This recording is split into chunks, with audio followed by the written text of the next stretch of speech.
ఇదిగో ఈ కనిపిస్తున్న స్థలమే మా డాడీ కొనుక్కోకుండా వదిలేశాడు.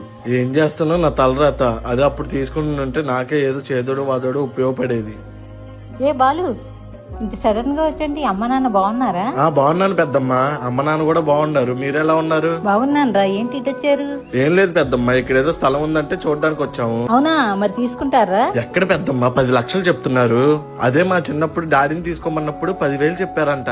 ఎక్కడ 10,000, ఎక్కడ 10 లక్షలు? ఇప్పుడు మా డాడీ చేసిన పనికి మేము బాధపడుతున్నాం. అప్పుడు మీ నాన్నకి కుదర తీసుకోలేదనుకో, ఇప్పుడు నువ్వేనా తీసుకోవచ్చు కదా. ఏంటి 10 లక్షలు పెట్టి తీసుకోవాలా? నాకు ఇంట్లో ఖర్చులకి, పిల్లల స్కూల్ ఫీజులకే సరిపోతున్నాయి నా జీతం. ఇంకా 10 లక్షలు ఎక్కడి నుంచి ఆయన అప్పు తీసుకొచ్చి కట్టాలి పెద్దమ్మా. ఇప్పుడు నువ్వు ఎలాగ బాధ్యతల గురించి మాట్లాడుతున్నావు? మీ నాన్నకు కూడా అప్పుడు అవే బాధ్యతలు ఉన్నాయి కాబట్టి తీసుకొని ఉన్నాడు. ఇప్పుడు మీ నాన్న తీసుకోలేదని నువ్వు ఎలా అంటున్నావు? రేపు నీ పిల్లలు కూడా నువ్వు తీసుకోలేదని నిన్ను అలాగే అంటారు.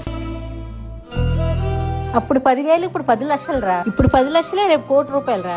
అప్పట్లో లోన్లు అప్పులు ఇచ్చేవాళ్ళు ఎవరు లేరురా. ఇప్పట్లో అలాంటి చాలా మార్గాలు వచ్చారా. అప్పు చేసినా తీసుకో, మంచి పనికే కదరా.